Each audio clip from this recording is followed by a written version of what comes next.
નમસ્કાર દર્શક મિત્રો, આઝાદ સમાચાર તરફથી આપ સૌને રામનવમીની હાર્દિક શુભકામનાઓ।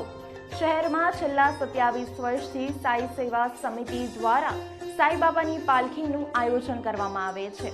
આજે પણ રામનવમી નિમિત્તે કાકા સાહેબના ટેકરા ખાતેથી સાઈ પાલખી નીકળી।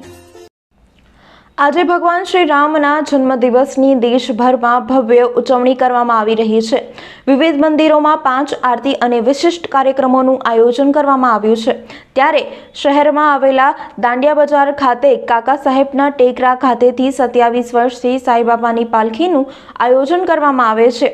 ત્યારે આ વર્ષે પણ પાલખી કાઢવામાં આવી હતી, જેમાં આ પાલખી દાંડિયા બજાર ખાતે આવેલા કાકા સાહેબના ટેકરાથી નીકળી હતી અને નીલકંઠેશ્વર મહાદેવ મંદિર ખાતે પહોંચી તે જેમાં મોટી સંખ્યામાં સાઈ ભક્તો જોડાયા હતા। તારીખ 18 એપ્રિલ 2024ના રોજ મહાપ્રસાદીનું પણ આયોજન કરવામાં આવ્યું છે।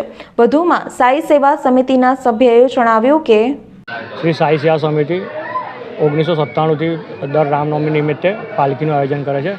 આપણી પાલખી શ્રી સાઈ મંદિર કાકા સાહેબ ટેકરાથી લઈ નીલકંઠેશ્વર મહાદેવ, ગણપતિ મંદિર, પછી સિદ્ધિવિનાયક મંદિર, પ્રકાશ યોગ મંડળ અને ખારીવા રોડ થઈને પાછી મંદિરે જાય છે। કેટલા વર્ષથી પાલખી? 27 વર્ષ થયા। 27 વર્ષથી પાલખી નિત્ય નિયમિતથી ચાલે છે। રામનવમીના દિવસે ચાલે છે પાલખી। અને આ વખતે દર 3 વર્ષે ભંડારો કરીએ છીએ। આ વર્ષે બી 2024માં 18 તારીખે ભંડારો છે। તો સર્વ વડોદરાવાસીઓને હાર્દિક આમંત્રણ છે કે ભાઈ ભંડારામાં પ્રસાદી લેવા પધારે। આપનો પરિચય? હેમંત આમરે, સાઈ